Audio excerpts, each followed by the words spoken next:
de política con un hombre en cuyas manos pueden estar muchas de las decisiones de la presente legislatura, Miquel Roca. Otras manos que también pueden resultar decisivas en el futuro del Real Club Deportivo Español son las del apasionado editor José Manuel Lara. Y hablando de manos, tendremos en nuestro programa las hábiles manos de un malabarista de la cocina, Carlos Arguiñano. Más adelante, en Tal Cual, hablaremos de la revolución cultural de Mao con una escritora china que fue guardia roja, Jun Chang. Y escucharemos las nuevas canciones de la gira que protagoniza el antiguo líder de Duncan Du, Mikel Erenchun. Y al final, como siempre, un striptease francamente aristocrático, la amistad peligrosa entre Marie-Laure y Catherine. Señoras y señores, esto es Tal Cual y tenemos 1 hora y media por delante.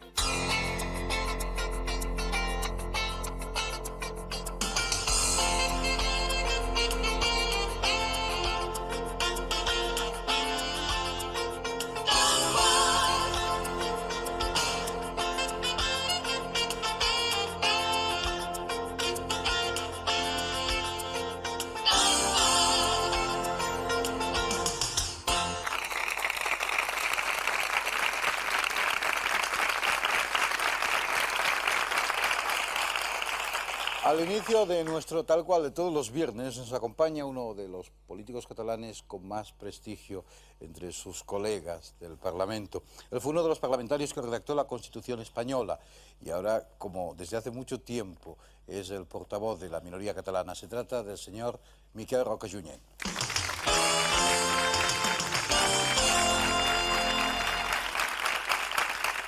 Buenas noches, señor Roca, bienvenido. ¿Cuánto tiempo lleva usted en la política activa y profesional?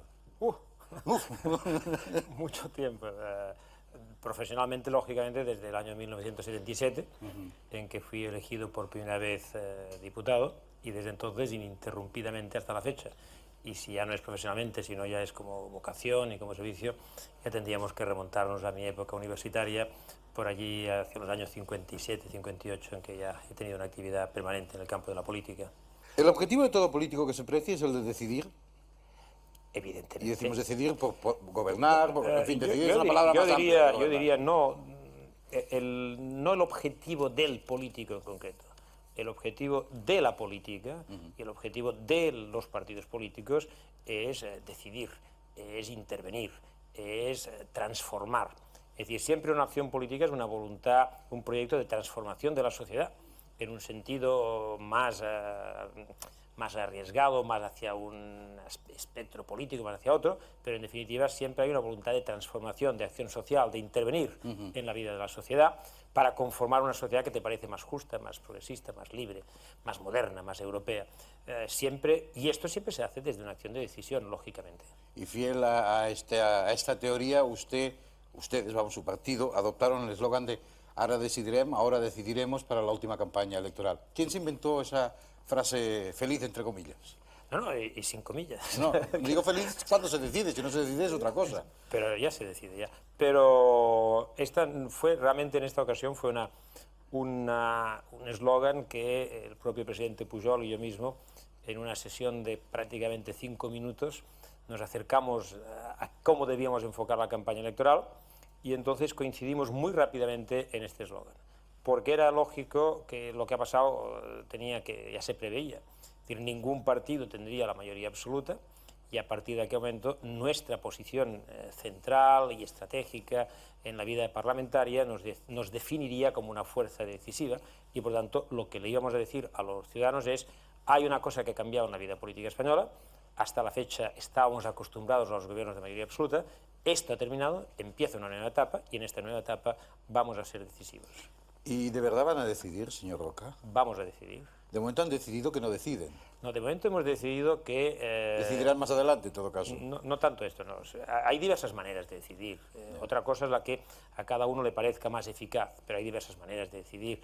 Y se decide desde una acción de gobierno. Esta es la óptima, para entendernos, la más clara, la más ejemplar. Pero también hay otras formas de decidir, que es la manera de influir desde una acción parlamentaria, desde una acción de corresponsabilidad y desde una acción, sobre todo, de sensatez. Pero a mí, por lo que yo seguí la campaña de ustedes, como las otras campañas, yo tenía la sensación, cuando usted de esa forma tan decidida decía que iban a decidir, entendía yo que iban a decidir desde una acción de gobierno. Evidentemente. Que el objetivo suyo era decidir así. Pero en este momento se ha estimado que no se producen las circunstancias que hagan posible garantizar que nuestra decisión en una acción de gobierno fuera la nuestra, sino que fuera programáticamente la de otros, no la nuestra. Y en todo caso se ha preferido y se ha optado por lo que diríamos avanzar en el terreno de progresivas coincidencias programáticas que justifiquen, avalen o que nos permitan tener mayor confianza sobre que nuestro programa será el que en definitiva pueda enmarcar nuestra propia acción. Es decir, nosotros no podemos traicionar a nuestros electores y por lo tanto hemos de decidir, y ciertamente lo vamos a hacer, pero hemos de decidir en la línea de nuestra acción de programa de gobierno. Ustedes ya han empezado a trabajar en esa comisión, no sé si es comisión mixta o dos comisiones. Una comisión del Partido y Gobierno Socialista con Convergencia. No sé. Ustedes ya han empezado esta labor. El miércoles pasado lo hicimos. Bien, entonces, realmente entre su programa o el programa de gobierno, un programa que podría ser común, ¿hay muchas diferencias? ¿Hay notables divergencias que impidan que ustedes formen parte de un gobierno y que asuman esa responsabilidad? Yo, si me permite, la pregunta no iría, a mi entender, no va por esta formulación, por una razón, es decir, lógicamente, entre dos opciones políticas los programas son distintos. Naturalmente. Y tienen que ser distintos, porque responden a filosofías y a visiones de la vida casi que son distintas. Lo que ocurre es que ahora tenemos un momento muy delicado en España, muy grave, muy complejo, con una situación económica muy de crisis profunda, y en esta situación todos hemos de arrimar el hombro y hemos de buscar los máximos escenarios de coincidencia para ver de qué manera podemos salir de la crisis. Y aquí no hay que regatear esfuerzos ni asunción de responsabilidades. Y esta es nuestra posición, es decir, nosotros creemos que podemos y vamos a ser un elemento determinante de la estabilidad política, esta es nuestra voluntad, y vamos a ser un elemento determinante para ayudar a la gobernabilidad en una línea que permita superar la crisis. Pero todo el esfuerzo no lo podemos poner nosotros, es decir, nosotros tenemos una parte del esfuerzo, lo vamos a hacer, y lo vamos a hacer eficazmente, no lo dude. Vamos a ser decisivos en la línea de la estabilidad. Señor Roca, ¿qué interés había en hacerlo a usted presidente de las Cortes? ¿A quién le interesaría? Sí, no, ¿qué interés había hace 15 días o 3 semanas? Es que a mí todo el mundo usted decía, no, oiga, yo no aspiro al cargo, pero... Sí, pero todo el mundo siempre me hace cosas. Yo siempre digo que menos Cardenal, siempre el rumor siempre ha sido que sabía... Claro, yo imagino que unos lo decían porque tenía usted las condiciones, el prestigio, etcétera, etcétera, para asumir ese cargo. Otros para quitárselo de encima, imagino también, porque un presidente de las Cortes, imagino que habla poco durante la legislatura. De todas maneras, decide poco. Vamos a ver, yo creo que, primero, que el presidente de las Cortes, lógicamente, es un cargo muy importante. Muy importante en el organigrama del Segundo, Estado. muy bien desempeñado en la actualidad por una persona muy amiga que es Félix Pons, pero ciertamente no formaba parte de mi vocación la aspiración a este cargo en este momento ni en esta coyuntura y por lo tanto... Sí, pero hasta el señor Pujol decía que usted sería un buen presidente de las Cortes. No seamos malos. El señor Pujol le decían, Roca sería un buen presidente de las Cortes. Y sí, sería un excelente... Un buen obispo también. Esto nunca se lo han preguntado. ¿Y eso que se ha dicho constantemente, que usted lo que busca es un ministerio? Esto es una... Había un periódico, uno de estos días, de esta semana, que decía, esta es una fama que le costará mucho arrancarse. Hasta que no sea ministro, sí. Exactamente, pero yo en todo caso tengo que decir que a mí este es un tema que estoy seguro que tengo muy poca credibilidad, me apasiona muy relativamente, porque si yo fuese simplemente una persona ambiciosa, en un partido como el mío, que tiene una acción de gobierno en Cataluña, lo que había hecho es quedarme en Cataluña. He elegido la trinchera más difícil, aquella en la que incluso cuando Podemos decimos que no, por lo tanto quiere decir que no se me atribuye a mí precisamente ninguna ambición personal. Ahora, sí que tengo una ambición colectiva, es decir, me gustaría mucho que el proyecto que nuestro partido y nuestra coalición representa pueda eficazmente traducirse en acción real, que los ciudadanos noten la diferencia de una acción que viniera impregnada por lo que nosotros representamos o defendemos. Claro que me gustaría, porque si no, no me atrevería a presentarme en las elecciones con capacidad de convencimiento. Si no crees en lo que tú propones y no dices si hacemos tal cosa y tal otra para el comercio, para los agricultores, esto puede ir mejor, y no te lo crees, entonces evidentemente tienes muy poca credibilidad. Señor Roca, durante las recientes reuniones de su partido, después de hablar los dos presidentes, autonómico y del Estado español, en las que se decidió no participar, de momento, en un gobierno socialista, destacó la prensa su mutismo permanente. Yo no sé si usted estaba mudo de verdad o le cogían la fotografía completamente mudo. Pero no, yo he callado mucho. ha callado mucho. Yo creo que una de las obligaciones más importantes es administrar los silencios. Usted es bastante locuaz, ¿eh? Sí, y por tanto es más notable cuando callo. Por tanto, se ha notado mucho ese silencio. No pretendía otra cosa. Y de las cosas que ha dicho usted, de las pocas cosas que ha dicho, dice, estamos a punto de cometer un error histórico. Estamos a punto de cometer, estamos a punto. Y yo creía, y afortunadamente creo que este es un error que estamos distanciándonos de él, que si la decisión de nuestro partido hubiese sido no participar por principio, diciendo a nosotros la gobernación de España no nos interesa, yo creo que esto hubiese sido un error histórico. Si el motivo, es decir, en esta coyuntura concreta, en este momento concreto, por estas razones concretas y atendida esta funcionalidad de lo que podía derivarse de una acción de gobierno, no nos interesa, esto me parece una cosa absolutamente distinta.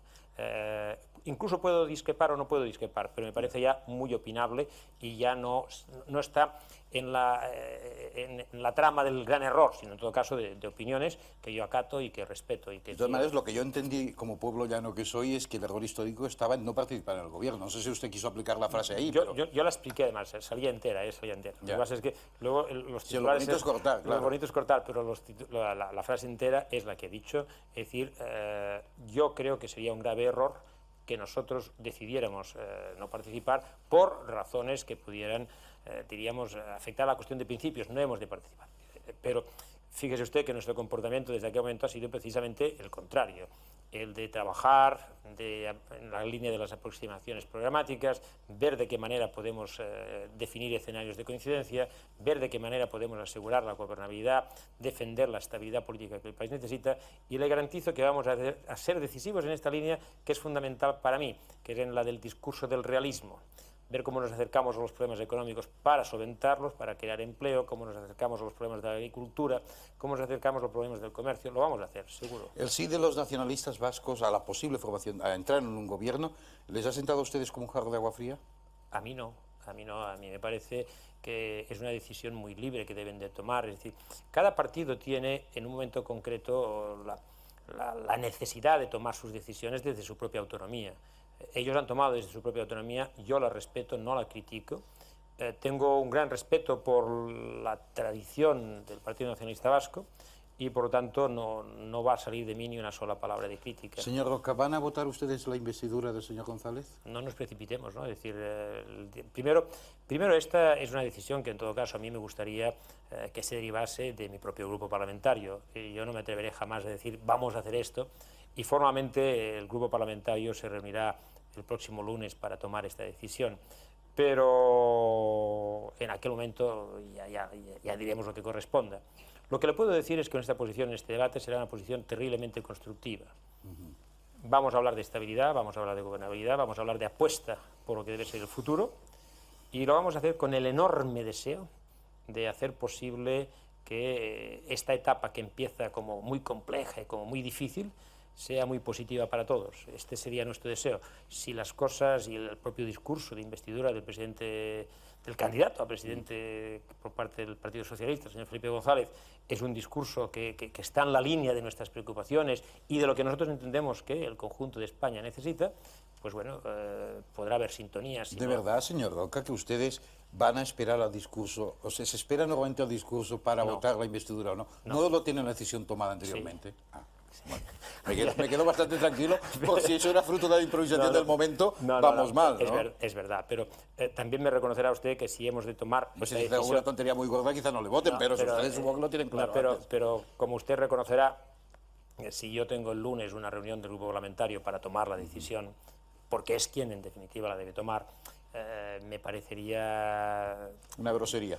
No, una falta de cortesía. Ya puede ser que incluso pues, en estos días se hayan adelantado posiciones y que hayan definido ya un poco por dónde tienen que ir las cosas. Pero al menos a mí, en mi condición de presidente del grupo parlamentario, me interesa depositar en mis compañeros, en su reunión colectiva, el protagonismo final de esta decisión. Quedan muchos días por delante en la legislatura, aunque hay quien dice que puede haber elecciones anticipadas dentro de un año. Pero yo le pregunto, en lo que va de legislatura, ¿está usted convencido de que Convergencia y Unión no va a entrar en el gobierno de España? no puedo estar convencido, no puedo estar ni convencido ni lo contrario. Hemos tomado una posición en función de una coyuntura concreta. Si esta coyuntura cambia o varía, pudiera ser que nuestra coalición decidiera otra cuestión. Los compañeros de nuestra coalición de Unión Democrática hablan de la evolución progresiva, los acuerdos progresivos, puntuales y progresivos. ¿Hasta dónde alcanza esta progresividad de acuerdos? Esto yo no se lo puedo decir en este momento. Yo no soy la única voz que tiene que ser escuchada en esta cuestión, sino una que forma parte de un proyecto colectivo. Cuando parecía que los nacionalistas catalanes iban a pactar para crear un gobierno conjunto con los socialistas o quizá con el PNV, pues surgían muchas voces diciendo, cuidado que vienen los catalanes. Sí. Cuando ustedes han dicho que no van a ir al gobierno... ¿Por qué no vienen? ¿Pero por qué no vienen los catalanes? ¿Dónde estamos? Yo no lo sé, la verdad es que no lo sé, pero me parece que su planteamiento es muy acertado. Es decir, durante toda la campaña nos hemos pasado con grandes descalificaciones, diciendo ya llegan los catalanes, ya llegan los catalanes. Bueno, entonces, después de las elecciones, los 4 primeros días fueron no les necesitamos para nada. Al cabo de 4 días dijeron, les necesitamos y tienen que venir. Y luego dices, no vienen, y dicen, oiga, pero ustedes son insolidarios. Realmente han tenido una evolución muy difícil de ser coherente. Pero los errores, las descalificaciones y las tonterías que muchos hayan dicho no excusan nuestra propia responsabilidad. Y no se preocupe que nadie, de que nosotros vamos a afrontar esta etapa con mucha responsabilidad. No vamos a hacer caso de lo que hayan dicho unos u otros, sino que vamos a hacer lo que nos obliga a hacer la confianza que nuestros electores han depositado en nosotros. Señor Miquel Roca, muchas gracias por estar aquí. Buenas noches. Gracias a ustedes.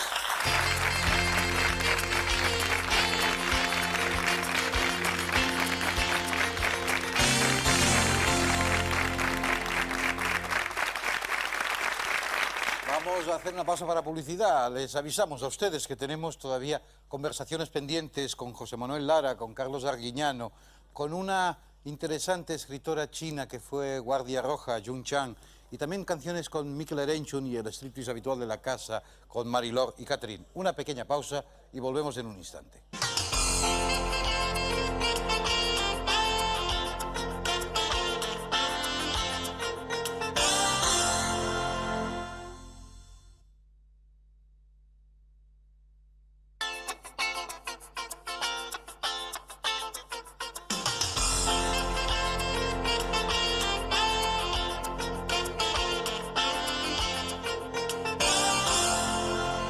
Después de contemplar esa interesante pausa publicitaria, vamos a escuchar la primera de las canciones que nos cantará en tal cual Miquel Erenchun. Se trata de canciones incluidas en el long play Naufragios, se trata de la canción Jugando con el tiempo, se trata, ya puestos a decir, de Miquel Erenchun.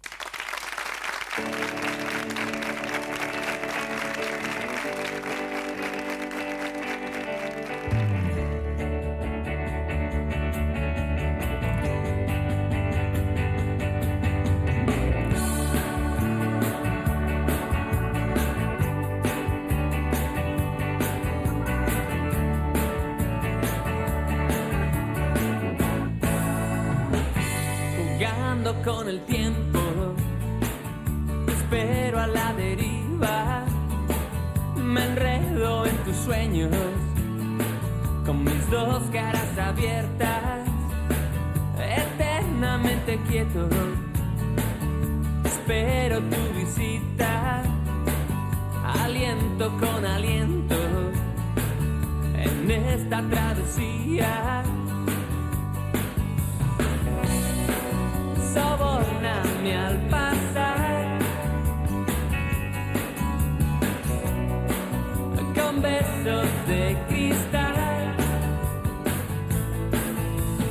Voy trazando en tu interior las reglas del amor y un corazón abandonado.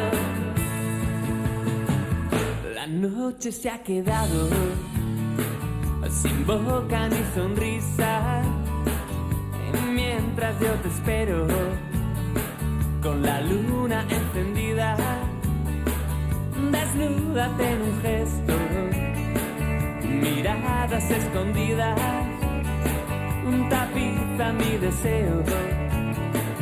Contágiame tu herida. Furioso ruge el mar,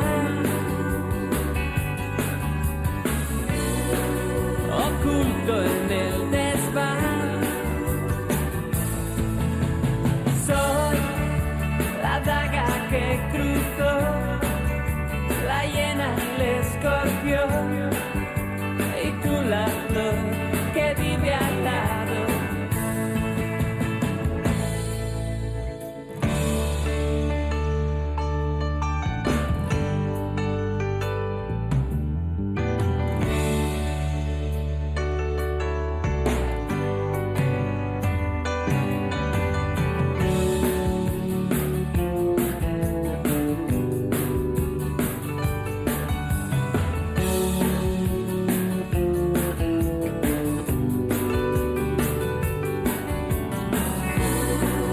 Sobórname al pasar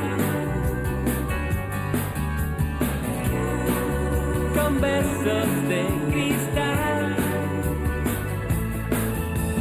Voy trazando en tu interior las reglas del amor y un corazón abandonado. Soy la daga que cruzó, la hiena, el escorpión, y tú la flor que vive al lado. Voy trazando en tu interior las reglas del amor y un corazón abandonado. Soy la daga que cruzó, la hiena, el escorpión, y tú la flor que vive al lado.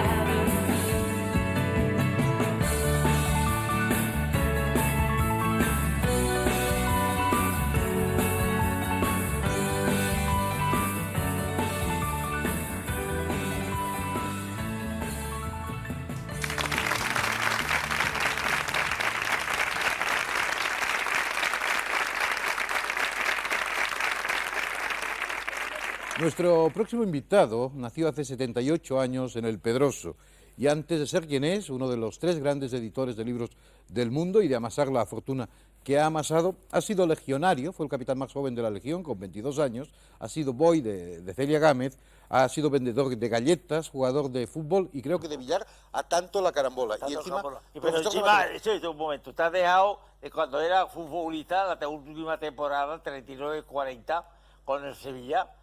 Fue allí el Barcelona que llevaba a Nogué de portero, a Rosalén de defensa, que como nosotros jugábamos a primer toque por bajo, nos decían maricones, pelotas hartas, ¿sabes? Después el Ray, el Escolar y el Herrera y el Milindo, jugadores del Oviedo, que el campo del Oviedo, el general Aranda, lo bombardeó tanto que parecía que estaba buscando petróleo, ¿sabes? Bueno, ¿y qué pasó? Cedido al Barcelona, que le ganamos por 11-0. Bueno, pues ese señor que tiene una pasión nada secreta, como es ser socio impulsor del Español, es don José Manuel Lara. Buenas noches. Buenas noches.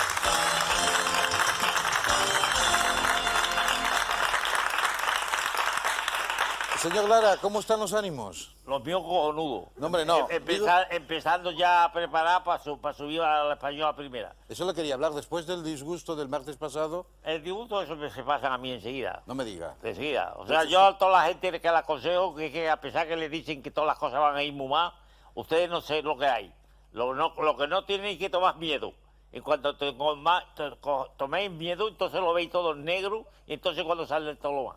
Don José Manuel, usted acaba de ahorrarse 100 millones de pesetas y esto es una gran alegría también. Lo hubiera pagado 500 con tal de no ahorrármelo eso. ¿Ah, sí? Sí. ¿Estaba usted convencido que iban a mantener la posición del Español en Primera División? En cuanto vi el presidente, conocía al presidente Salientí, sí, dije ya que había entrado un microbio en el club y que acabábamos con el microbio o que el microbio acababa con el club. Y ha sido el microbio el que ha podido con el club. Pero el presidente saliente ya no está. Sí, pero había dejado hechas cosas como esta. Ya. Por ejemplo, a los jugadores del Español que venían muertos de hambre, hay que ver cómo corrían los tíos entonces y cómo jugaban.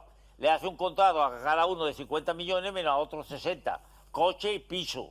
No sé cómo no lo puso también mujer. Pero además, además pueden ir a comprar Corte Inglés, comprar todo lo que sea, para decorar su casa, alojar su casa, que el otro día el actual presidente, que es una gran persona, se llevó tan disgusto a presentarle una factura de una cantidad de millones de lo que esos tíos habían comprado en el Corte Inglés a cuenta del Español, que pegó un currazo así sobre la mano, se las ve y la dio más y tiene una herida en la mano. Todos son desgracias en la casa del pobre, ¿eh? Mira, Oiga, así. vamos a ver, además del 30 de julio, creo que si el Español no liquida una deuda de 1.500 millones, puede bajar incluso a segunda B, ¿no? Eso ya lo he dado yo. El otro día llevaba yo el talón del 1.500.000, porque yo quería... 1.500, no 1.500. 1.500. Lo querían de una vez. Sí. Y me dijeron que no, que lo querían en 2 veces. Ya. Y entonces cuando se acabó el partido, yo esperé que estaba la gente muy triste y demás, lo estuve animando, esperé que se fuera todo el mundo, ya estaban cerradas las puertas y todo, y abren las puertas y salgo yo, y había allí lo menos 400 o 500 tíos, me cogieron en brazos y empezaron a gritar presidente, presidente, la fuerza pública rescatándome, pero yo lo que hice fue rápido abrocharme la chaqueta, me puse así los brazos porque no me fuera a quitar nadie el billete. El talón. Oiga, pero bueno, los 1.500 millones, ya sé que se ha dicho mucho, se ha hecho mucha broma sobre el 12% Lo mismo que me cobra a mí el banco. Claro, claro, pero TAE, ¿no? No, está ahí, no, limpio. Limpio. Nada de comisiones, no le permitiré nada más que el 12%. Y a ver quién da un... Porque todo eso, 10 que ofrece y todas esas cosas, mentira, eso te sale carísimo. Yeah. Con la mariconada esa que se han inventado de TAE, es una manera de engañar al público. ¿Sabes? Cuando sales de allí, te han quitado todos los calzoncillos. Vamos a ver, señor Lara. Vamos a ver. Vamos a ver. ¿Usted quiere ser presidente o no quiere ser presidente? No, presidente no, que hay que ir cada día. Yo no tengo tiempo para ir cada día. Yo en todo caso quiero ser presidente de la Deportiva. Y igual que hice cuando me hice cargo del equipo, lo subí, ¡pum! Y me tocó nada menos que el Mallorca, que tenía un equipo fenomenal. Yeah. Aquí le ganamos por 2-1. En Mallorca ganaron ellos también por 2-1 a nosotros, a pesar de que un gol lo mataron con la mano, se lo dieron como bueno, Yeah. ¿sabes?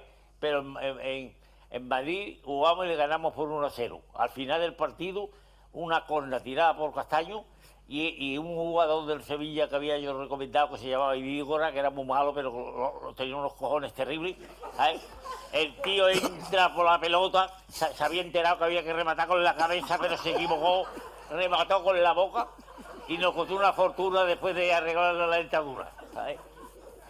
Y cuando llegué a los vestuarios, Castaño tenía la pelota firmada por todos los jugadores, recuerdo para mí, la tenía yo en la mano y me dice Juanito Vilar Reyes, que era entonces el presidente, dice, es una reliquia que tiene que ir para las vitrinas del club. Le pega una manotazo a Castaño y dijo, la pelota está mía y se la doy para el señor Lara, a ver quién tiene cojones quitárselo.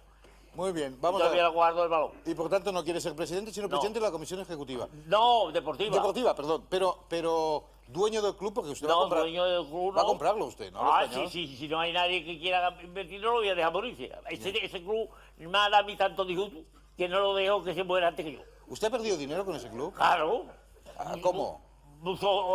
Venga usted un día y le enseñaré allí todas las fichas del Indio y de las fichas del Recamán y de las fichas de muchos jugadores. La parte de muchos de esos jugadores lo pagaba yo con tal de poderlo fichar. ¿Y no lo ha recuperado nunca? Nunca. Hablando en serio, la situación del Español es muy dura. Durísima. Durísima. Durísima. ¿Va a acabar vendiéndose el estadio de Sarriá? Mientras que yo lo pueda evitar, no, pero hay un cuidado, vamos por partes. Mire, una vez el alcalde quería hacer, antes de los Juegos Olímpicos, que cuando tenía mucha moral, ahora lo que tiene muy poco dinero, ¿sabes? Y, ¿sabes? Y entonces quería hacer ahí un hotel. Y votaron todos los concejales, y el concejal del PP de la calle, como es del Barcelona, pues votó que sí, que se hiciera un hotel ahí fuera del campo. Y entonces me entero de eso, y llamo a Fraga y le digo, oye Manolo, o es en la calle cambia el voto o se olvidáis de mí. Lo llamó, cambió el voto y dijo que no. Y entonces me llama el alcalde y me dice, oye Lara, te llamo para pedir un favor, que llame a Fraga y que le diga que la calle cambie el voto. Digo, pero ¿cómo lo voy a llamar si he sido yo el que lo he llamado para que vote que no? Que tú lo habías convencido que sí. Dice, entonces no me quiere ayudar al BGC Barcelona, digo que no te quiero ayudar, si te he dado todo el dinero que me has pedido, lo último ha sido 25 millones para el Museo de Arte, y te he dicho yo alguna vez que me has pedido una cantidad, nunca, ahora el BGC Barcelona es tu obligación, y defender al español es la mía, ¿sabes? Bueno, pero vamos a ver, ¿acabará vendiéndose el campo del Español o no? No, vamos a terminar esto. Ah. Y le di al alcalde todo el dinero que me ha pedido, menos la última vez que me dijo que me iba a pedir dinero. Yo esperaba, ya llevaba el talón hecho, 25 millones más, me va a costar. Y me dice que un favor, digo, bueno, ¿qué te falta? Y se vaya a asustar los de la tele mismo que estáis acostumbrados a tantas cosas, se vaya a asustar de lo que me pidió. Me pidió 2.000 millones. Y le dije, chaval, estás equivocado. Ya no te volveré a dar en tu vida ni una peseta. Y así estamos. Está usted metido hasta el gorro en la política, es Sí, por lo que sí. veo a alto nivel, ¿eh? Pero me cuesta un dinero terrible, porque Bueno. estos políticos son terribles. Oiga, pero ¿el campo del Español se va a vender o no? Porque eso al socio le interesa mucho saberlo. El campo del Español, la idea que tiene mi hijo, que yo conseguí que el campo entonces no se declarase edificable, es zona de servicio, no se puede edificar inmediatamente, pero la idea de mi hijo, que para la cosa económica es Un lince. un lince, por eso hizo ciencia empresarial, y sabe, dice que no se puede vivir en un palacio con unos tejanos rotos. Ya. Que hay que arreglar eso. Y entonces ha propuesto la idea y dice si la aceptan bien, si no yo me voy, de vender lo del campo de Sarriá, igual que está haciendo en Madrid, vender el campo Sarriá, entonces tirando por lo bajo, 60.000 millones tienen que dar por el campo, me parece que, no me vaya yo a equivocar, me parece que el 75% colocarlo en un banco para que nos dé unos intereses de unos 150.000 millones al año, que es el déficit que está teniendo cada año el español, y entonces con el resto hacer un campo en 150.000 millones no es mucho de déficit, 1.500 millones será de déficit. como 1.500 Millones.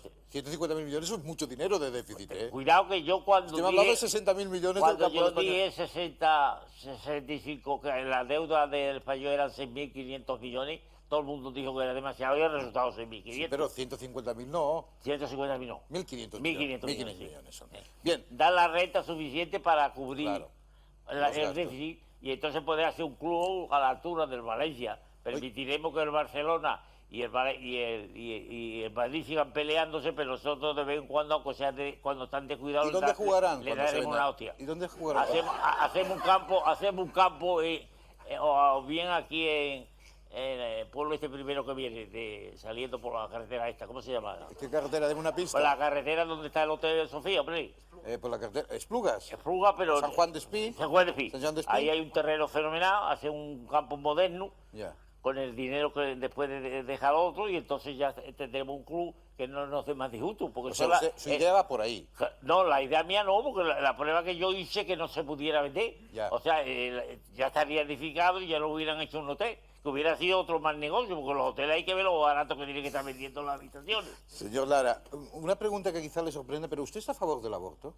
Yo a favor del aborto, yo lo que estoy a favor de la jodienda, pero eso de abortar no me parece muy, ya que uno hace eso tiene que ser No, responsable mira, de las consecuencias. Lo digo porque usted le dijo a señor Claudio Guillén Sí. que más valía que no hubiera nacido.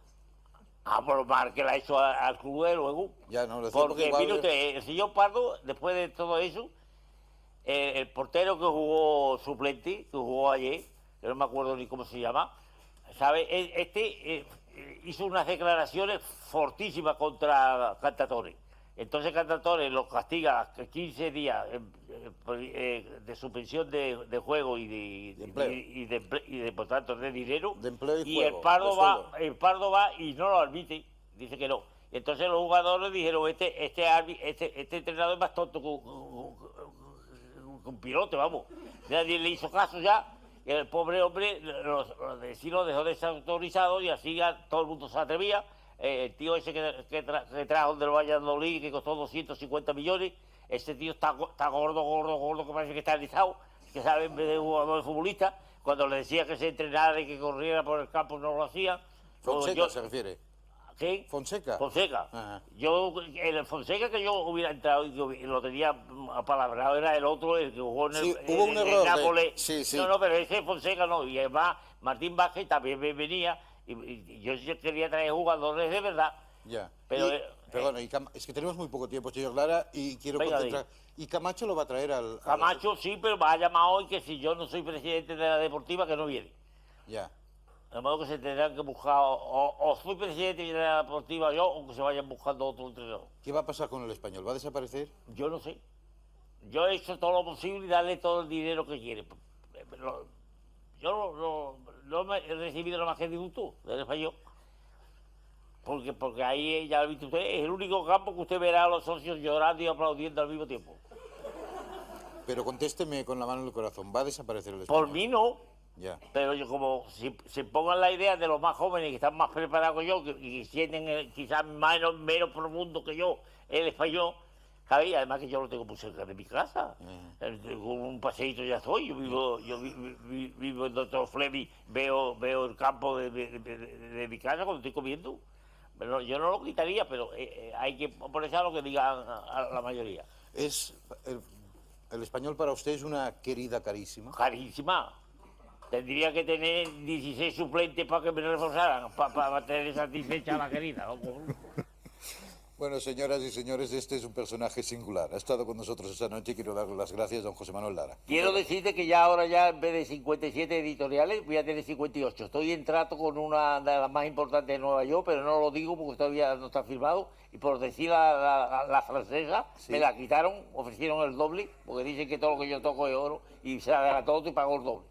Y ya tendría la editorial francesa, pero voy a comprar una de las editoriales más importantes de Nueva York, que será la 58. Pues ya lo ven, sigue siendo José Manuel Lara. Muchas Sí, gracias. Nada.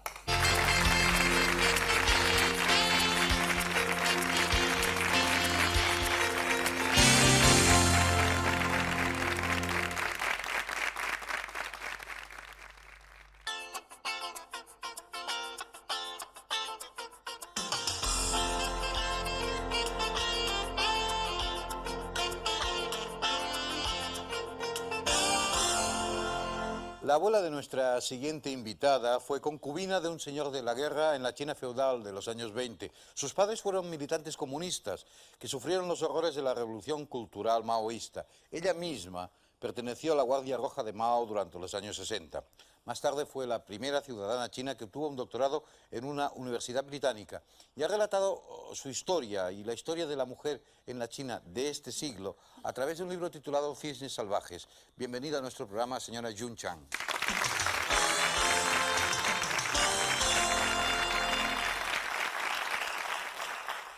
Su relato comienza con la historia de su bisabuela. Usted explica que su bisabuela ni siquiera tenía nombre. ¿Por qué? Pues era una cosa muy corriente en aquella época, que las chicas no tuvieran nombre. Y se la llamaba sencillamente la hija, la segunda hija. En aquella época las mujeres tenían una posición, un nivel muy bajo y no se las trataba como seres humanos. Su abuela fue concubina de un militar, un señor de la guerra que tenía una esposa y varias concubinas. ¿Cómo era la vida de su abuela en ese tiempo? Mi abuela pasó una vida muy difícil. Nació en 1909 y cuando tenía 2 años le vendaron los pies. Se los aplastaron y se los vendaron. Los pies eran de este tamaño cuando llegó a ¿Ese la era el edad pie de su adulta. abuela? Este es uno de sus zapatos, sí. El vendado de los pies no era sencillamente el poner una venda alrededor de los pies. Solo se permitía que creciera el dedo gordo. Los otros y el largo del pie quedaban como aplastados por una piedra grande. Y el vendado era para impedir que se curaran, que se cicatrizaran los huesos. O sea, mi abuela vivió en un dolor terrible. Y cuando tenía 15 años, su padre la entregó al señor de la guerra para que fuera su concubina. Y estuvo casado durante 6 días. Entonces él desapareció durante 6 años, porque tenía muchas concubinas por toda China y solo las visitaba pues cuando estaba por los alrededores. Y el resto del tiempo mi abuela no tenía permiso para salir de la casa. Vivía como una auténtica prisionera, bajo la vigilancia de los sirvientes. ¿Cómo puede explicarse que las mujeres les dejaran los pies solo a 8 centímetros? ¿Que eso era algún atractivo sexual que veían los hombres en eso? Bueno, se suponía que era algo erótico. Se suponía que a los hombres se sentían así como muy fuertes y muy protectores y eróticos cuando veían los pies vendados de las mujeres. Pero bueno, esto es una de esas tradiciones tremendas que se convierten en un mito. No sé cuántos hombres piensan así, pero bueno, se convirtió en una terrible tradición y en mi abuela, como muchísimas mujeres chinas, en fin, la mayoría sufrieron. Su padre fue un luchador comunista que incluso estuvo con Mao en la larga marcha, ¿no? Era un comunista tan estricto y tan íntegro que incluso tenía problemas con su propia esposa, ¿no? Sí, efectivamente. Mi padre fue uno de esos hombres incorruptibles. Siempre puso los intereses de sus principios por delante de su familia y de sus parientes. Para él, el comunismo era lo primero en la vida. Mi madre, mi propia madre, también era comunista y se unió a los comunistas cuando tenía 15 años. ¿Por qué? Pues porque en parte los comunistas eran los únicos que prometían cambiar la situación de las mujeres.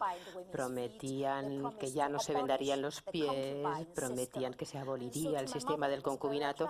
O sea que para mi madre era algo muy atractivo. Mi madre se hizo estudiante,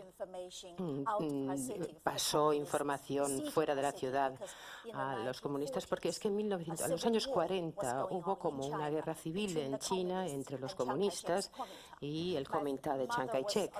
Mi madre la detuvieron, la pusieron contra la pared y el hombre que estaba junto a ella quedó fusilado. Y entonces, cuando conoció a mi padre, pues estaban unidos por el mismo ideal. O sea que en realidad no le acusó mucho, no le dijo que, en fin, no le acusó de poner sus principios por delante de todo.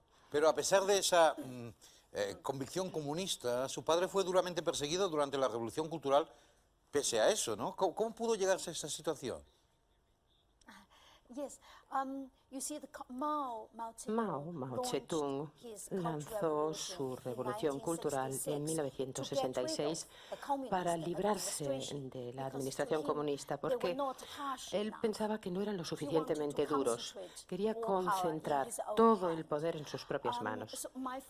Y mi padre fue uno de los pocos que se enfrentaron a Mao en la revolución cultural. En la revolución cultural se produjo mucha violencia, muchas atrocidades. Por ejemplo, en todas las escuelas a los niños se les alentaba a que pegaran a los maestros. A muchos maestros se les torturó y muchos incluso llegaron a morir bajo estas torturas. Y mi padre protestó contra la revolución cultural. De hecho, mi madre incluso intentó detenerlo y le dijo: oye, ¿quieres destrozar las vidas de nuestros hijos? Porque eso es lo que habría sucedido si él hubiera seguido acusando. Pero mi padre, siendo como era, dijo: ¿y qué decir de los hijos de las víctimas? Y debido a que él hablara tanto en público, se le arrestó, se le torturó e incluso llegó a perder la cabeza. Y no se le sometió a un tratamiento médico porque se le acusó de que fingía una enfermedad mental y que quería zafarse de su responsabilidad de atacar a Mao. Y murió trágicamente a los 54 años. Y precisamente en la misma época en que sus padres eran humillados por la revolución, usted ingresó en la Guardia Roja. O sea, usted se hizo enemiga de sus propios padres, ¿no? Bueno, no, en realidad no. Me uní a la Guardia Roja al principio mismo de la Revolución Cultural, cuando tenía 14 años. Y en aquella época, pues, bueno, habíamos crecido en este culto a la personalidad de Mao. Mao era como nuestro Dios. Si nosotros queríamos decir lo que yo digo es absolutamente cierto, decíamos, lo juro por Mao. O sea que cuando Mao nos pidió que nos uniéramos a la Guardia Roja, naturalmente, cuando yo tenía 14 años, no había información y no había alternativas, ni fuentes alternativas de información. Pero de todos modos, al cabo de 2 meses yo los dejé, debido a toda la violencia, las atrocidades, y me opuse a mi propia naturaleza. Y de hecho dediqué o pasé toda la Revolución Cultural con mis padres. Por ejemplo, fui a los campos de trabajo y trabajé para ellos, para que ellos pudieran descansar y pudieran tener una cierta compañía. Y mi padre dijo que de no haber tenido una familia amorosa, nuestro apoyo se habría suicidado mucho antes. Usted relata que participó cuando era Guardia Roja en un asalto domiciliario contra un supuesto enemigo de la revolución, ¿no? ¿En qué consistían estos asaltos domiciliarios? Yo participé en uno de esos asaltos domiciliarios, pero cuando estaba en la Guardia Roja, y era una cosa que todavía no se había divulgado mucho. Esto sucedió después, pero vi uno de ellos y quedé horrorizada y abandoné. Esos asaltos domiciliarios consistían en que la gente asaltara las casas para encontrar pruebas contrarrevolucionarias. O sea, intentaban encontrar pruebas contra ti. De hecho, el piso de mi familia fue asaltado constantemente durante la Revolución Cultural por la Guardia Roja. Y cuando tenía 16 años, el día de mi cumpleaños, escribí mi primera poesía y estaba en cama puliéndolo y oí unos golpetazos en la puerta y inmediatamente me di cuenta que era gente que venía a asaltar nuestro apartamento. Tuve que correr al cuarto de baño, destrocé el poema y lo tiré por el váter, porque en aquella época cualquier tipo de escrito, cualquier poesía podía convertirse en algo en contra de ti. Y no quería que esto sucediera. Y no quería que me lo encontraran como pruebas contrarrevolucionarias, sobre todo contra mis padres. O sea que tuve que destruir mi primera poesía. Realmente fue durísima la historia de estos años de Revolución Cultural, pero hay incluso algunas historias, podríamos decir, ridículas y en el fondo divertidas, ¿no? Mao intentó cambiar el color de los semáforos, intentó cambiar los sentidos de la circulación, ¿no? Bueno, él mismo no, Mao, no es que diera las instrucciones ni a los jóvenes que cambiaran los colores de los semáforos. Quería crear un caos, en realidad, porque el comunismo era tan fuerte en aquella administración que sin el caos no habría podido destruirlo. Pero cuando los adolescentes se les animó a hacer lo que quisieran, en fin, cosas ridículas, sucedieron tonterías. Efectivamente, hubo gente de mi escuela, y yo también fui en una ocasión, que intentaron cambiar las luces de los semáforos, porque el rojo es el color de la revolución y no podía significar párense, tenía que significar adelante. Y también procuramos que el tráfico fuera por la izquierda, porque la izquierda era lo correcto. Por eso tenía que ir el tráfico por la izquierda y no por la derecha, que era lo erróneo. Y durante ese periodo, toda la generación de jóvenes se unieron a la Guardia Roja, pero solo un pequeño grupo de los mismos hizo cosas espantosas, violencias, atrocidades. Y esas personas no pueden dar la culpa a Mao, porque hay mucha responsabilidad personal y los que hicieron todas esas atrocidades son ellos los culpables. Creo que usted fue también testigo de cómo se secuestraba y se asesinaba a niños para vender su carne. Eso no sucedió durante la Revolución Cultural, sucedió durante la hambruna entre 1959 y 1961. Fue probablemente la mayor hambruna del siglo XX de todo el mundo, una hambruna de la que Occidente sabe muy poco. ¿Cómo sucedió esa hambruna? Pues de la forma siguiente. En 1958, Mao tuvo esa visión de que iba a convertir a China de la mañana a la noche en una potencia moderna de primera clase. ¿Y cómo? ¿Cómo se iba a hacer? Pues su respuesta era fabricar más acero. Pero en lugar de realizar las inversiones adecuadas en la industria del acero, pues pretendió que toda la población participara, todo el mundo, escritores, maestros, estudiantes, choferes de autobús, todo el mundo tenía que fabricar acero. Yo tenía 6 años entonces y mi principal ocupación era cocer acero en la cocina de la escuela. Y claro, no salía acero de todas estas aventuras. Se destrozaron las montañas, se talaron árboles y los campesinos incluso no pudieron seguir cultivando para poder producir acero. O sea que cuando llegó la cosecha del 58 hubo poca gente en el campo que pudiera realizar la cosecha y el resultado fue esta hambruna tremenda entre 1959 y el 61. Como 30 millones de personas murieron de hambruna. ¿Y es cierto que se comió carne de niños pequeños? Bueno, debido a esa tremenda hambruna, 30 millones, imagínense, que murieron de hambruna. Ciertamente hubo canibalismo durante ese periodo. Realmente el periodo de Mao, desde su perspectiva, fue un periodo, ¿cree usted que desastroso para la vida de la población de China o no? Absolutamente, sí, sí.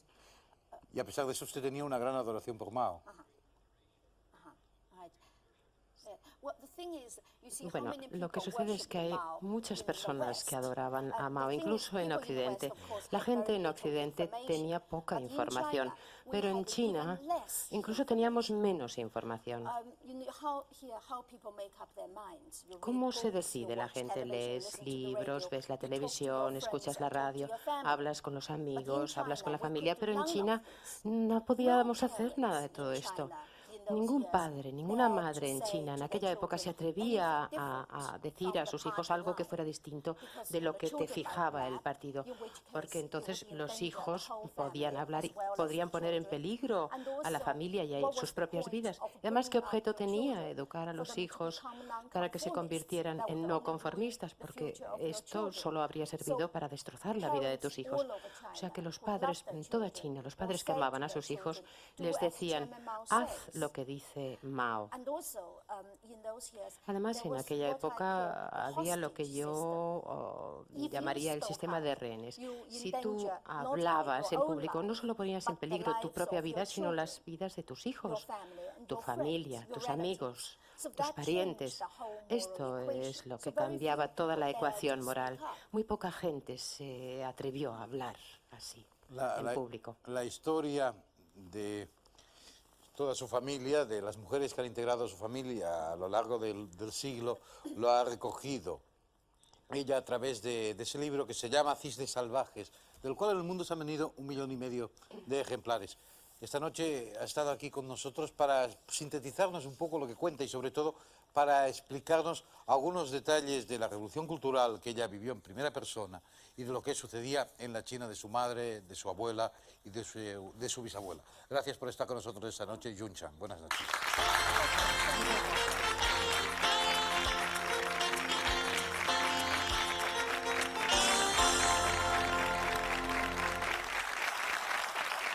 Hemos escuchado antes un tema de Long Play Naufragios de Miquel Erenchun y creo que vale la pena escuchar otra canción. Una canción que no es de Miquel, sino que es de los Smith, que es uno de los grupos favoritos de Miquel Erenchun y que se titula Esta luz nunca se apagará. Aquí en Tal Cual, de nuevo, Miquel Erenchun.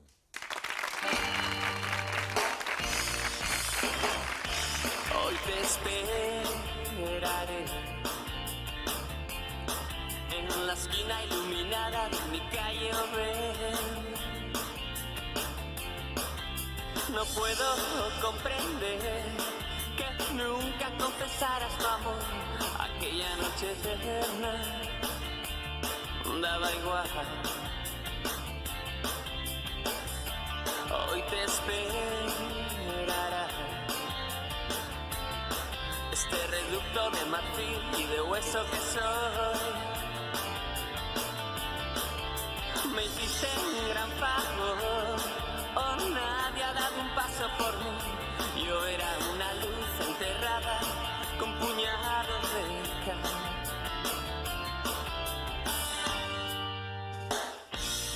Y si estoy solo esta vez, no es casualidad. Morir por ti sería un lento y bello final. Y no regresarás a mi corazón, no. Morir por ti sería un ambicioso final. Hoy te esperaré. Oh, dime a mí quién soy, qué soy. Y en el oscuro soportar, Señor, mi suerte al fin pudo cambiar, pero te extraña que exija de nuevo tu amor.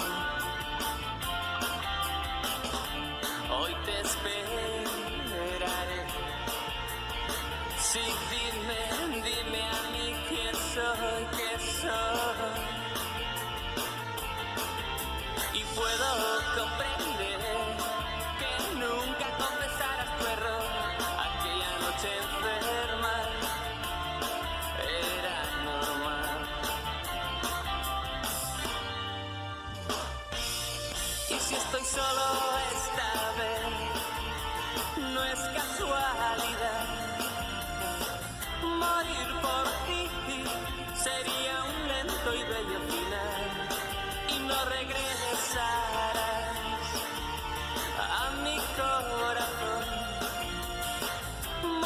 por ti sería un ambicioso final.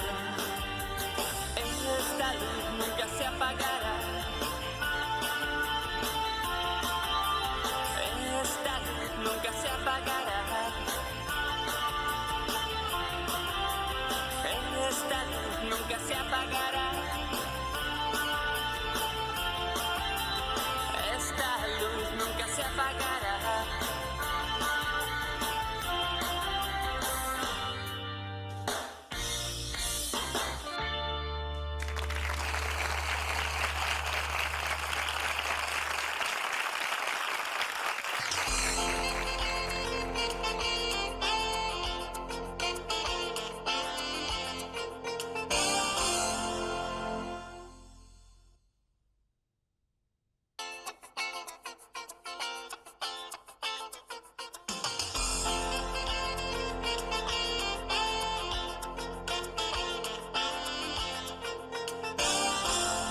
Queremos presentar en Tal Cual a un señor que se ha convertido en un auténtico fenómeno de masa. Su simpatía y sus recetas culinarias han conquistado a millones de españoles.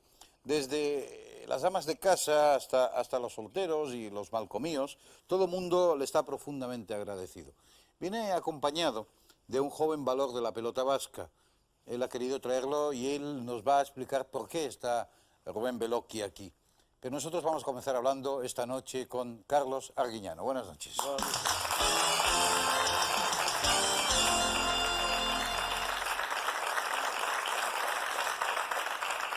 Don Carlos, don Rubén, buenas noches. Luego hablaremos con Rubén, pero vamos a comenzar un poco hablando con Carlos Arguiñano. Con los mayores. Con los mayores, eso. Bien. Que lleva 1,5 millones de ejemplares vendidos de su libro. Sí, llevo 1,5 millones de libros vendidos. Y estoy muy contento porque hay una monja en Italia Sí. que le llaman Sor Perejil, que No. lleva 1.200.000. Sor Perejil es usted, perdón. No, hay una monja en Italia que es la única Sor, es ella, ¿eh? Ah, bueno, Si claro. yo, Fray Perejil, podré. ¿Y cuánto lleva ella? 1.200.000 ejemplares O vendidos. sea, a usted le pasa. Le paso, pero yo creo que es porque soy hombre que me pongo delantal. Tengo ese punto. Oiga, claro, 1,5 millones de ejemplares, esos son 400 millones de pesetas como autor, ¿eh? Pues no sé, yo todavía No, usted de negocios no entiende, sí, claro. yo de negocios no entiendo No, nada. no entiende nada.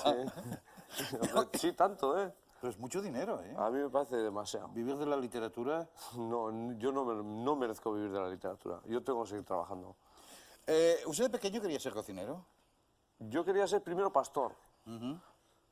Quería ser pastor porque en el caserío, en Salvatore, allí al lado de Beasain, donde yo soy, teníamos un pastor que él tenía caballo y yo solía tener que ir andando a llevarle la comida. Y yo entonces quería ser pastor, porque joder, yo también quiero ir a andar a caballo. Sí, y luego mi padre era taxista y quise ser chofer de autobús. Ajá. Porque con el taxi yo sabía que el recorrido era muy corto. Y sin embargo yo estaba deseoso de ser chofer de autobús porque sabía que había autobuses que iban a Lourdes. Y claro, era un horizonte más largo. Joder, ya era pasar la frontera y eso me tenía encendido. Bueno, lo suyo ha sido como un milagro también, ¿no? O sea, hablando de Lourdes, vamos. Sí, no, hombre, milagros hay muchos, ¿eh? Milagros hay muchos, es verdad que hay milagros. ¿Esperaba usted esa respuesta tan amplia, tan popular, esa conversión de cocinero en comunicador?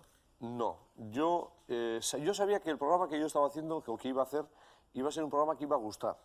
Que iba a gustar porque el ama de casa en España se maneja entre 15 y 25 recetas en líneas generales, que son unas recetas muy sanas y muy buenas, pero es un recetario muy reducido. Y yo entonces pensé que, hombre, después de 25 años de cocinero, tenía la obligación de hacer algo más que lo que hacía en mi casa. Y dije, pues voy a echarles un capote a las amas de casa, que por ahí es por donde empecé. Y el capote digo porque yo voy al mercado todos los días, desde hace 26 años. Y en el mercado siempre observas las mismas conversaciones. Yo, ay chica, no sé qué poner para mañana, porque mañana viene mi cuñada y es que no sé qué ponerles, porque tal. Y dije, pues ya os va a decir Arguiñano qué poner. Y entonces yo creo que ha ido por ahí el asunto. El ama de casa, de esas 15 a 25 recetas que las hace muy bien, no se ha atrevido porque nadie le ha enseñado a cómo manejar unas berenjenas. Yo siempre doy el mismo ejemplo porque todo el mundo sabe lo que son unas berenjenas, pero no se atreve a cogerlas porque no sabe qué hacer con ellas.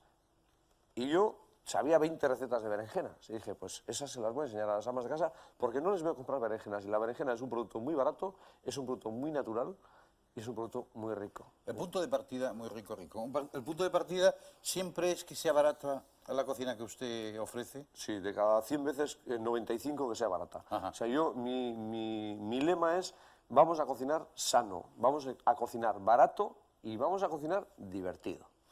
Vamos a ver, no solo las amas de casa se han enamorado de usted y de sus recetas, sino que los que usted llama malcomíos y esa gente que jamás nos atrevíamos a meternos entre pucheros, pues hemos tomado decisiones muy drásticas en la vida y nos hemos atrevido. ¿Cómo lo ha conseguido usted? Hombre, yo nunca hubiese podido llamar a una... Por ejemplo, yo eso suelo comentarlo con mis amigos, ¿no?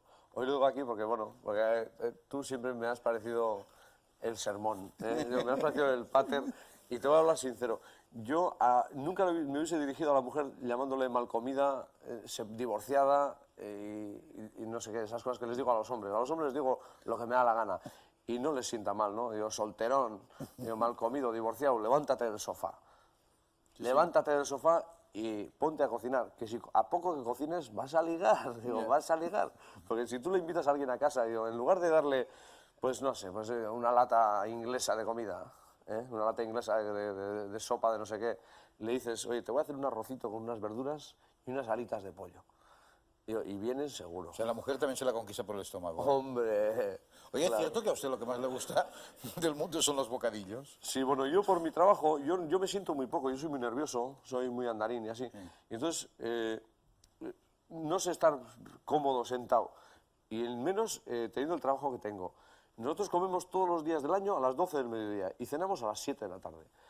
Pero yo, como siempre estoy con alguien o estoy haciendo algo a esa hora, entonces luego ya no me da tiempo a sentarme. Entonces voy atacándole a los bocadillos.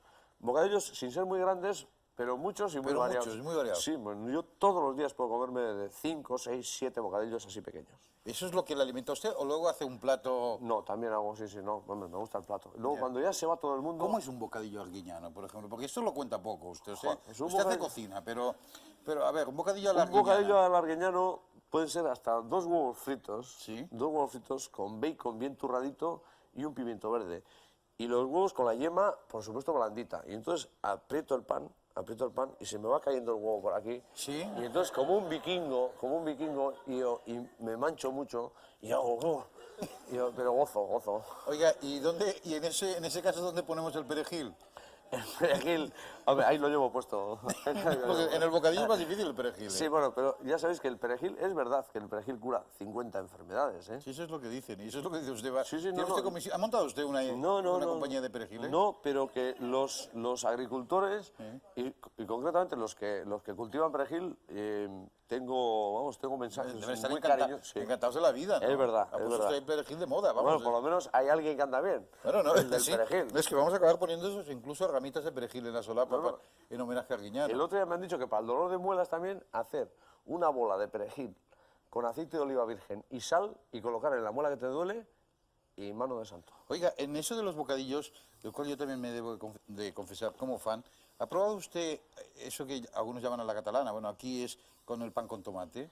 Ese es un invento, antes lo he comentado, estando esperando a participar en el programa, he comentado de la cocina catalana, con la sencillez que tiene un pan payés, un pan de caserío, una hogaza abierta así, tostadita, con un tomate madurito, de los que ahora en esta época ya empiezan a haber, un chorrito de aceite de oliva, y al que le guste el ajo, con ajito, y al que no le guste el ajo, sin ajito.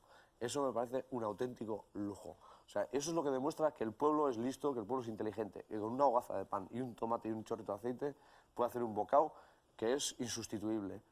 O sea, eso es muy importante. Y la gran riqueza de la cocina española es la variedad que tiene y lo variopintos que somos todos, ¿no? Desde gallegos, asturianos, santanderinos, vascos, catalanes, andaluces, castellanos, extremeños, yo qué sé, levantinos y hasta los isleños. O sea, todos tenemos nuestra propia cocina. Y esa es la gran riqueza de la cocina española. Eso es lo que no tienen otros países, ¿eh? El poder disfrutar de una cocina tan variada, tan natural y tan mediterránea, que ahora resulta que es la cocina buena, la cocina recomendada por los expertos. La que no provoca colesterol y esas cosas. Joder, la que es Pero a que- pesar de que sea tan variada y tal, los vascos son los que mejor comen, claro.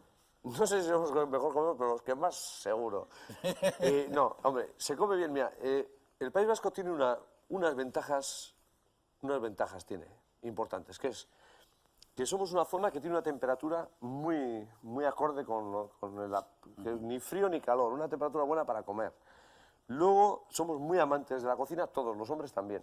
En el País Vasco, en Euskadi, los hombres también cocinan mucho y eso es importante para que se cree afición. Tenemos muy poca huerta, pero la que tenemos es exquisita.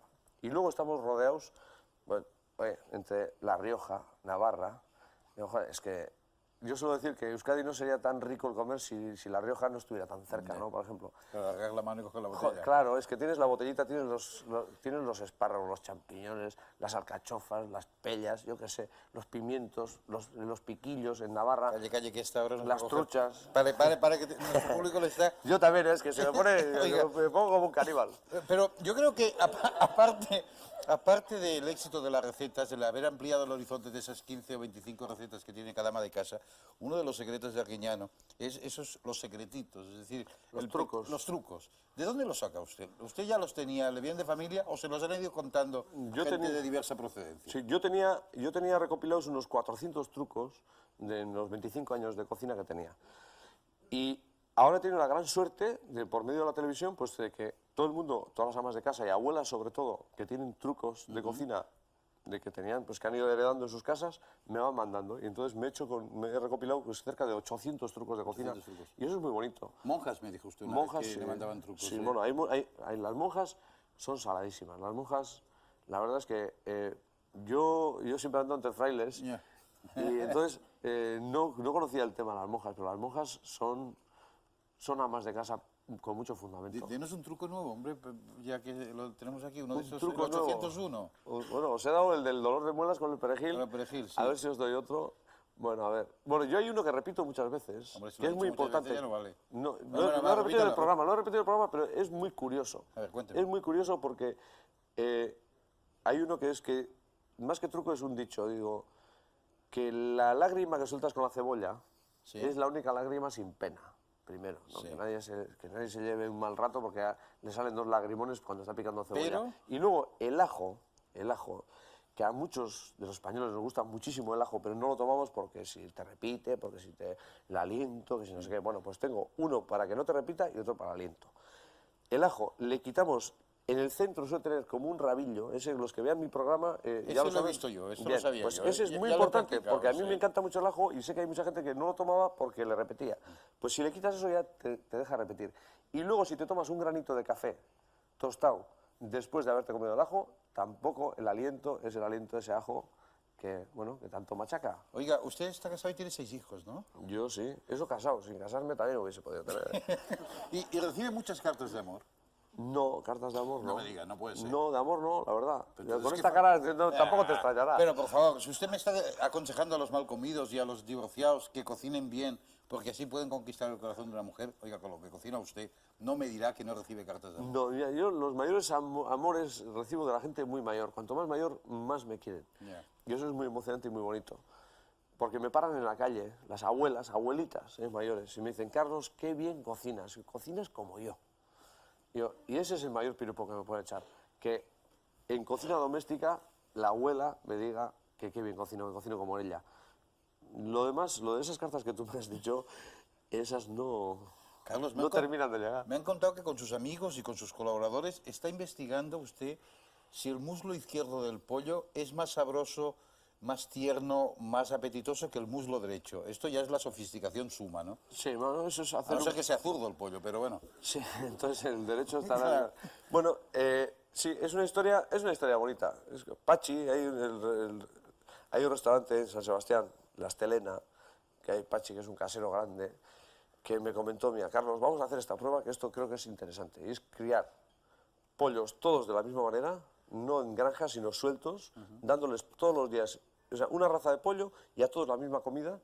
Y cuando hayan crecido, a los 4 o 5 meses, cuando hayan crecido el kilo, 300 kilos y medio, vamos a probar guisándolos y asándolos la diferencia que puede haber entre muslos izquierdos y derechos.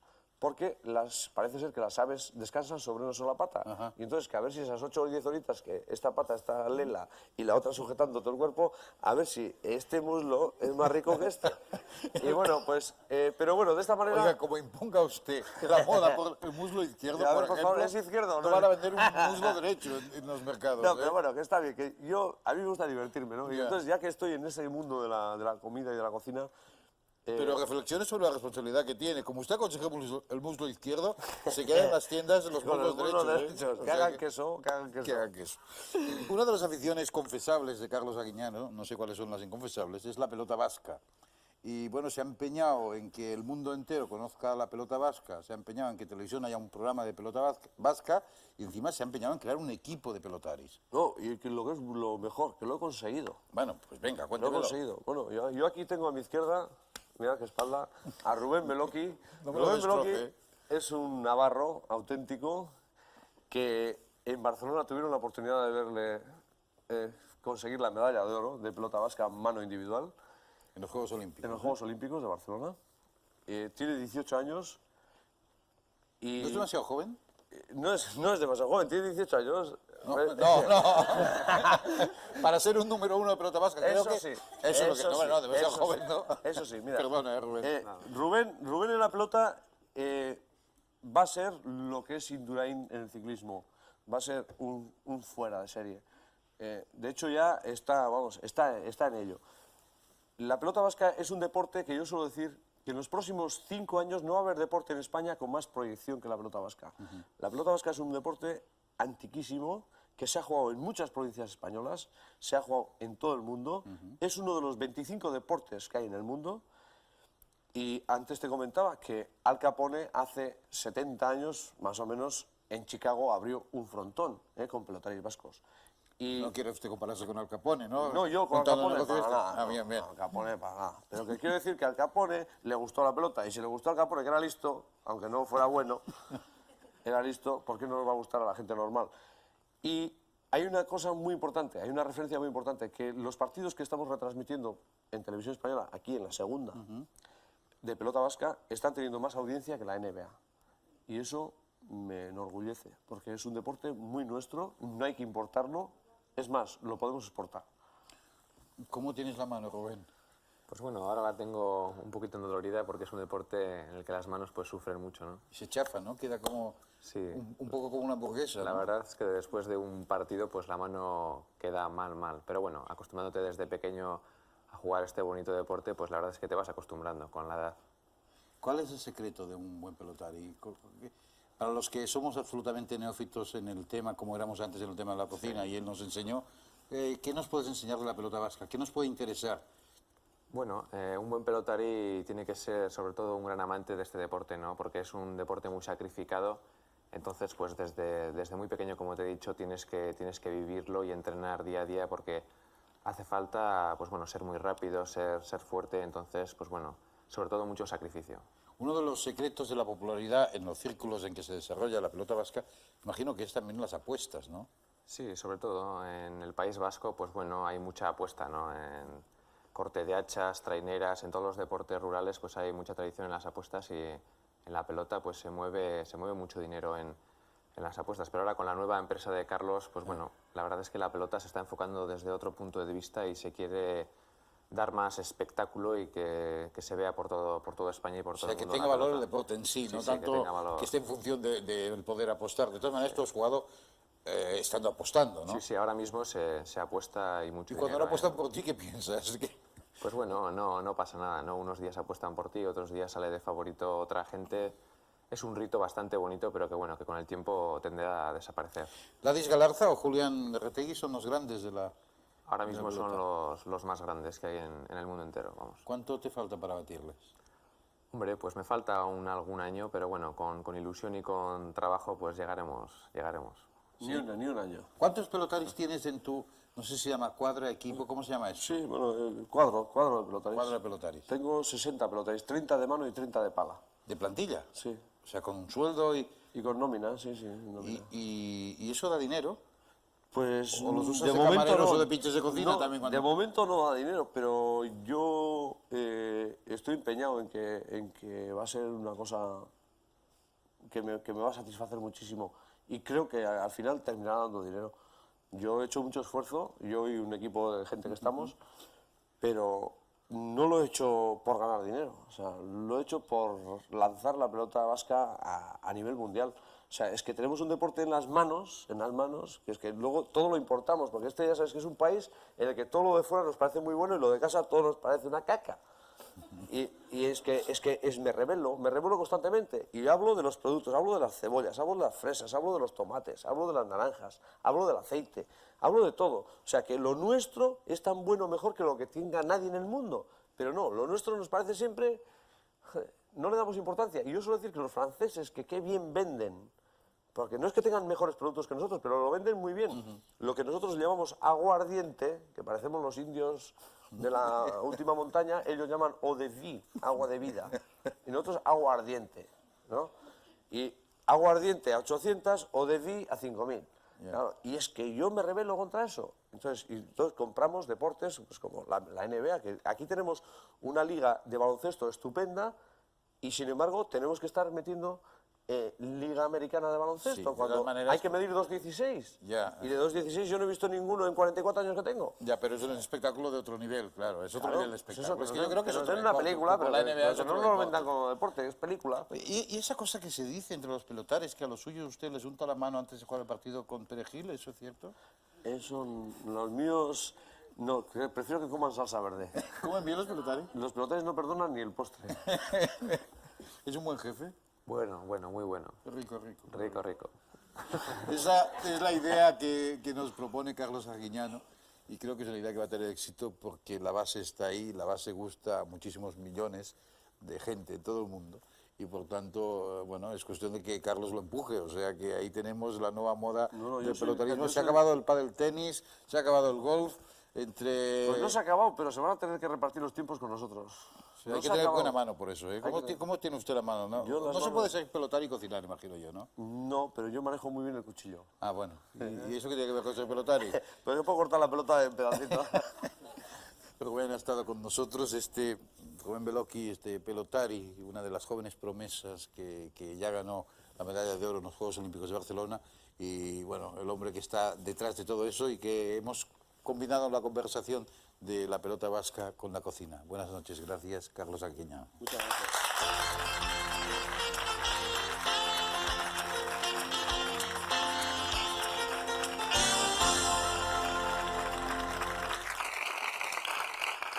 No se vayan todavía porque quiero que presencien el striptease del final de nuestro programa. Un striptease que no tan solo es fino, como suele ser habitual aquí en Tal Cual, sino también aristocrático.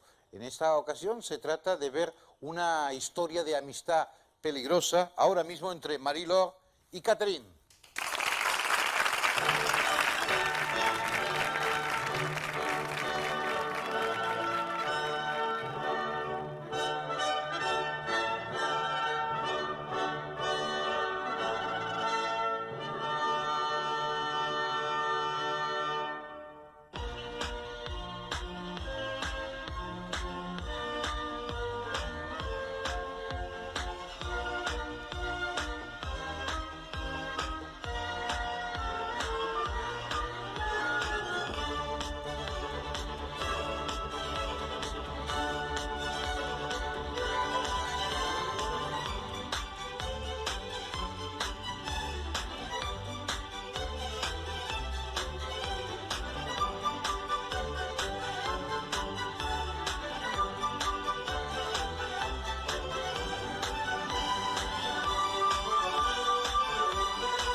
Mariló y Catherine, María Laura y Catalina han sido nuestras estrellas invitadas en el final de Tal Cual. El próximo viernes volveremos a estar aquí, a las 10 de la noche, en la 2, en una nueva edición de nuestro programa. Hasta el próximo viernes. Buenas noches.